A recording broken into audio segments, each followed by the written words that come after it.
Welcome to the 44th Toronto International Film Festival.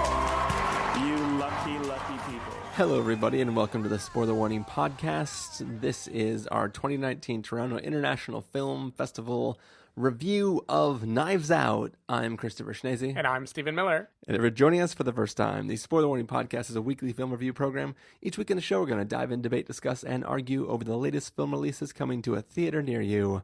This week, we are finishing up our coverage of all the films we saw at TIFF this year. And this film, Knives Out, the latest film written and directed by what's the sentence? None other than the one, the only. Every Star Wars fan loves him. Rian Johnson, a person that I am a huge fan of, a film that I was greatly anticipating, very stoked that we got to see. We're talking about Knives Out, Stephen. Yep, Knives Out. We are talking about this film, and we have ruled out no ratings. But yeah, we are here to talk about it. I think this will be a fun review. Yep. It may or may not have been a fun film, but we're going to find out in a second. What do you say, Stephen? We play a trailer for Knives Out and then come back and let these fine folks listening know what we thought. Harlan started out with a Rusty Smith Corona and built himself into one of the best-selling mystery writers of all time. 30 languages, over 80 million copies sold. You guys fans? I mean, I don't do much fiction reading myself. Big fan. I'm a big fan. Who is that guy? Mr. Blanc is a private investigator of great renown. I read a tweet about a New Yorker article about you. You're famous. The night of his demise, the family had gathered to celebrate your father's 85th birthday. And your son, Ransom, did he attend as well? Yes, but he left early. I think Linda was upset. Walt would get a little Irish courage in him. He'd get into it with Harlan. What? Richard said what? Are you baiting me, detective? Attempting to be thorough so we can figure out the manner of death. You mean if someone killed him? You think one of us, one of his family, Walt. killed him? Mr. Blanc, I just buried my father who committed suicide. Why are you here? I suspect foul play. I have eliminated no suspects. Harlan was cleaning house. Everyone in the family has possible motives. Was Harlan planning on cutting off Joni? Did he plan to fire Walter? Is Richard having an affair? That's some heavy-duty conjecture. Funny, Ransom, you skipped the funeral, but you're early for the will reading. Up your ass. Very nice. You gotta do this more often. The family is truly desperate. When people get desperate, the knives come out. This is a twisted web. And we are not finished untangling it. Not yet. I keep waiting for the big reveal. All of them lied to me. There is one guilty party behind it all. You know something. Spill it. Oh my God. Tell me what happened to my grandfather. I think you have something you want to tell me.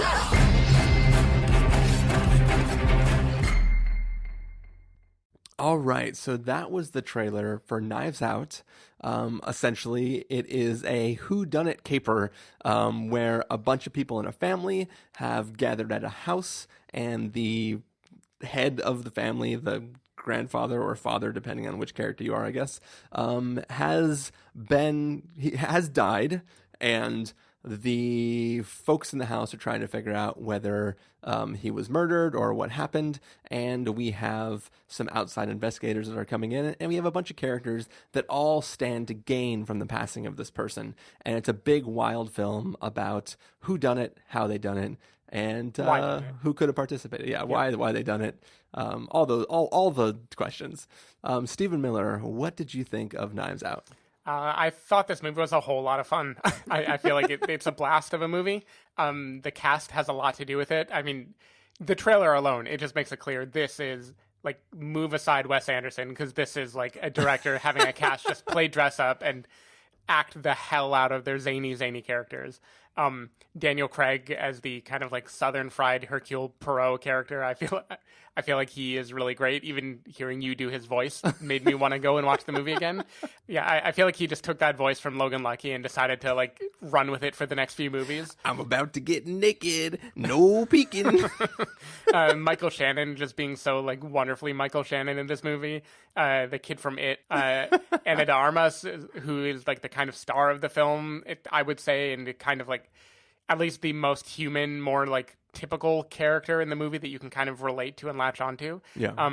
I just thought it was like a blast to watch them. And I think it is, like, on one hand, this is just a very directly fun movie. It gives you exactly what it advertises. I think it is like, it's a crowd pleaser. But I do think it is a bit risky because it's framed as a whodunit, but I hope it isn't a spoiler to say Rian Johnson, within the first like 10 minutes of the movie, tells you who done it. Yeah. Like, he flips it on its head where you are going to know the end already, or at least an important part of the end. Yeah. And I was a little worried after that because I was like, man, now am I just going to watch this as if it were still a mystery? Like, what am I doing? But over time, he fills in the gap and makes other mysteries take its place. And instead of being like, who did it and why, it becomes like, what am I going to learn about this twisted family and what new layers to this mystery are going to unfold? What else done they? Exactly. What else done they? Yeah, so I think that's a gutsy move. I feel like comparisons to Ready or Not would be extremely apt. This is another movie that is very much about rich people who will do anything to stay rich, and kind of about having one outsider that gets like a clear look into that twisted, awful family. And I think this executes that way better than Ready or Not does. It definitely has way more twists and turns, way more kind of thrills, and a more fun reveal to me.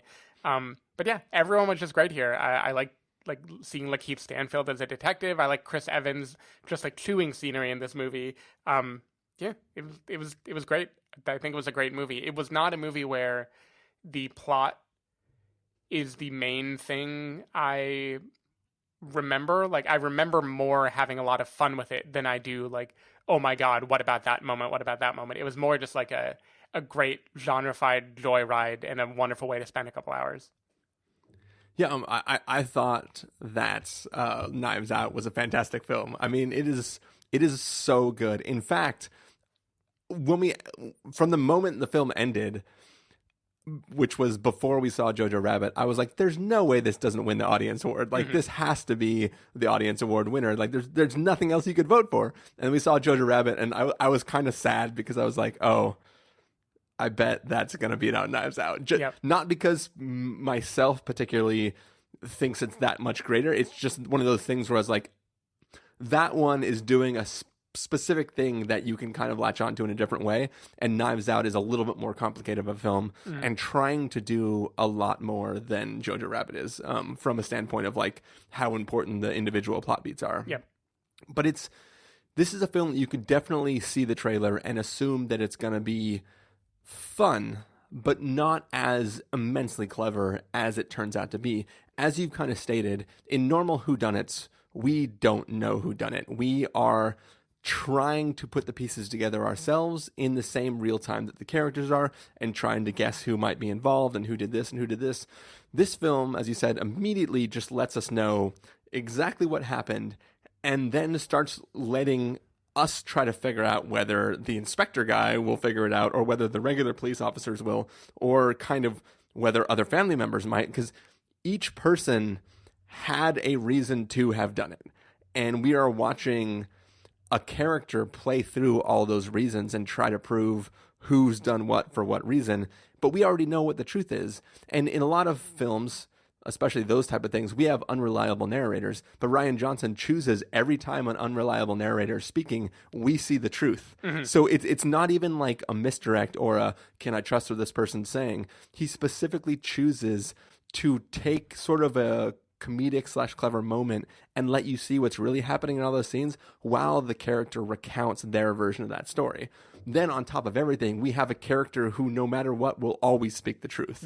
That's all. I love that plot device. That's all I'll say about that character. But I just thought that was beautiful, and it's used so well throughout the film.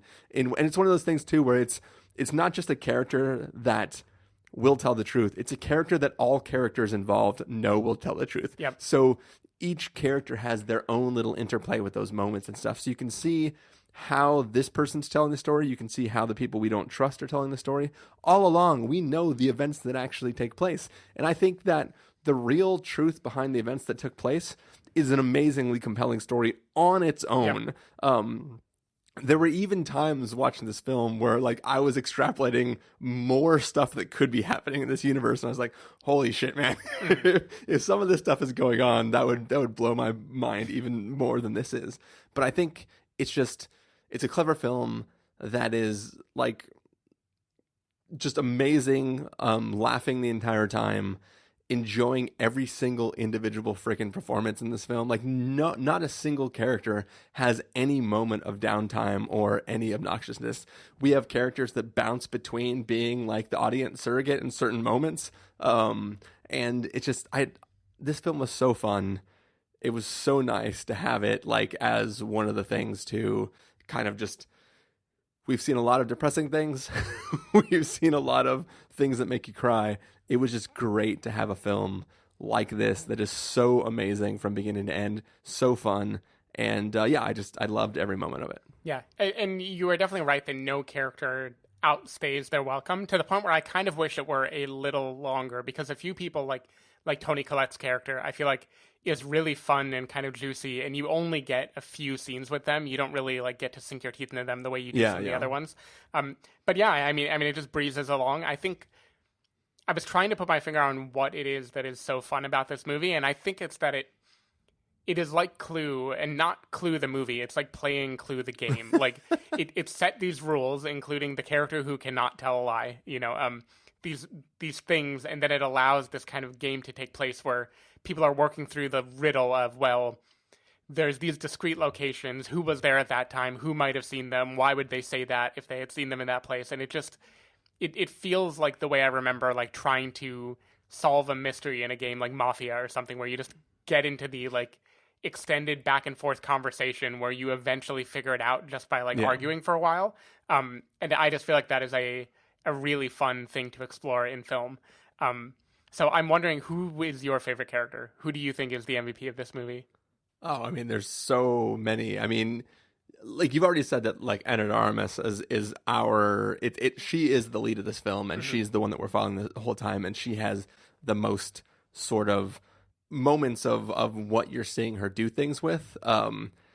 Everyone else is really like, she's a normal character, and everyone else is this heightened sort of, as you said, like Ready or Not type of character who is heightened and stuff. Like obviously Daniel Craig has got to be up there as far as who the people, the zaniness of the characters. But I think that I really think Toni Collette is pretty awesome in this film too. She's good. I think I'm on the Chris Evans train. Yeah, I'm a fan of Chris Evans in this movie, and I don't think I've ever seen him. I would have to really think about other films of his. I don't know if I've seen him let loose to this degree before.